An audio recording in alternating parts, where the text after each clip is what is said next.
Hey guys, what's up? My name is Anthony. Welcome to another edition of BNA Sports Talk. So I want to get those shorts and those videos up and going. It's kind of like one of those things, like a treadmill, one foot in front of the other, and then keep on going, and eventually it's like, oh wait, look how much we accomplished. I need to get back on those, and I really enjoy doing like the interviews thing. So I'm probably gonna try to do Kadarius Toney today. But yeah, so let's get into it, and let's get to the kind of talking a little bit about Falcons. Now, this is not my game preview. It may end up kind of being my game preview, but I really don't come into the videos with that much of a plan. I just want to talk overall Giants, and I want to start off with injuries. Now, I guess you can kind of say we're been unlucky with injuries so far. But, you take a look at the Panthers. Now they lost Christian McCaffrey, DJ Moore's banged up. So injuries are a part of the game. And my theory is just remain healthy. Without PEDs, suspensions, and all those certain things like that. And we should be fine. No COVID. We should be fine. Hopefully everyone's vaccinated. But I think we should be fine. Nick Gates, man, well, now that he's not here, you realize how much of a piece that he was to this team. You realize how good he was. And apparently we're going to do some guard rotations with Ben Bredesen, Matt Skura, Matt Parrott. As far as that guard, I think he can kind of be a good guard. Now, what he kind of struggles with is a little bit with his athleticism, striking too early. Now, if he could use his strength, which apparently he worked over the offseason, I think he can be fine. Kind of that tight range and just moving people. Hey, why not? It's going to look a little awkward to begin with. Hasn't done it, but I think it can work. Anyway, so what were we talking about? Injury. If we could say injury-free, the Washington football team has already lost their quarterback. The Eagles, their offensive line is just begging for an injury with Lane Johnson and Brandon Brooks. You can't bank on that. But, just stay relatively healthy. Don't lose a Blake Martinez. It came out the video before the season. The biggest injuries. Blake Martinez wouldn't be that big. I said a bold take wouldn't be that big. But let's say Dexter Lawrence goes down. He's been a pivotal piece. What if Dexter Lawrence or Leonard Williams, he has an injury history a little bit, I think. Well, he had a hamstring last year. But what if all of a sudden they go down? Then it's just like, oh, my God. We got nothing. You got to hope that Raymond Johnson is the next coming of Jason Pierre-Paul. You better hope. But yeah, so stay relatively healthy. We should be fine. And what I am really excited for this week, I've been thinking about it.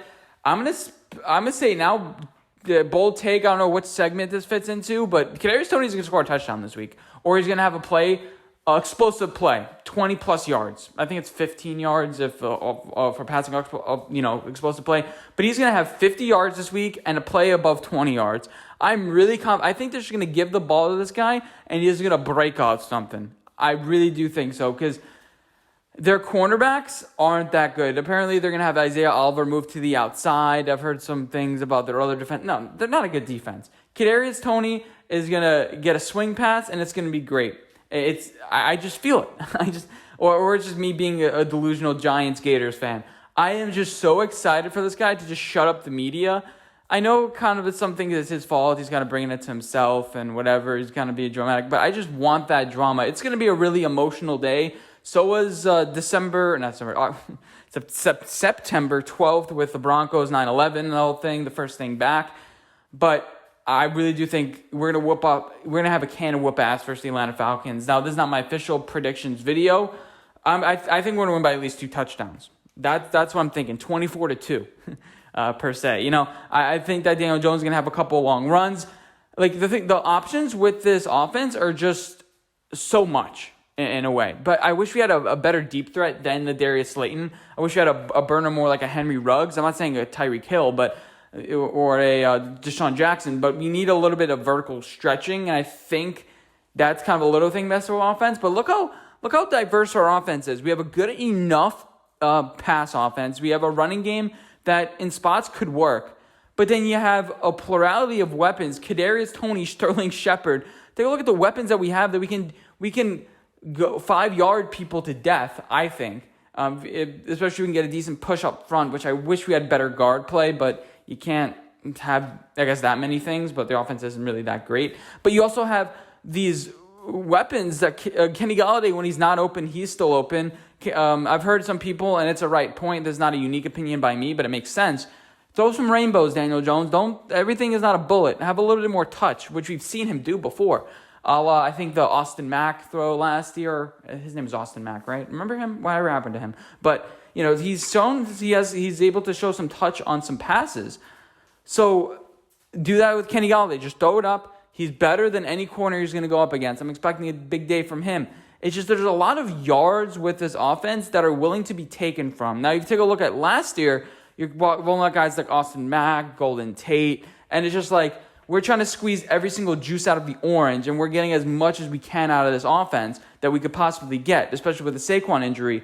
Now you have a bunch of things, theoretically, that you can work off of. Now, right now, I think our offensive line is being a little bit overrated because we had a good half against Washington football team, which is, I think, also done by Daniel Jones. I think Daniel Jones made that offensive line look way better than it actually did because guys were getting beat. Daniel Jones was just stepping up in the pocket and throwing the ball. But I think we're going to play a really, really good game against the Atlanta Falcons. We have a bunch of ways we can win. That's what I like about this team. Now, as far as the offensive line, every single video I make is like a theory video. But as far as the offensive line, you have Andrew Thomas. You hope Shane Lemieux's back. Those are two pieces you hope. Apparently Nick Gates has a severe injury that Joe Judge said, I'm not ruling out it being career-threatening, but you hope it's not. What the Giants really have to focus on is the line play. That's all we pretty much have. I mean, we're adequate, but you need to get to that next level. And maybe a deep threat that you hope falls into your lap in the later rounds. I don't want to talk about the draft already, but like we have a big payroll, so you hope that the team is good. But the pieces on this team, I've been saying, we're a top 5 roster in the NFC. We're better than the Panthers. Our offensive line is better than Panthers' offensive line. You took a look at last night. Let's just compare. Our offensive line is better than the Panthers. Our quarterback is just as good as the Panthers, if not a notch better. Giants fan bias. The receiving weapons, Robbie Anderson, DJ Moore, and who else? Who am I? No, they don't have Curtis Samuel. Is that it? And and Terrace Marshall. I think our weapons can go mano a mano versus them. We're running back. They don't have Christian McCaffrey anymore. We'll see what happens with that. But Saquon Barkley versus Christian McCaffrey, we think they're a wash. They're going 1-2 in fantasy. Don't trust me. Trust the people drafting in fantasy, production wise. And behind this offensive line, well, I guess their offensive line as well. But anyway, and then the defense, a young, good defense. Derek Brown, Dexter Lawrence. And we can go on. Brian Burns, though, is I think they have a better edge rusher than we do.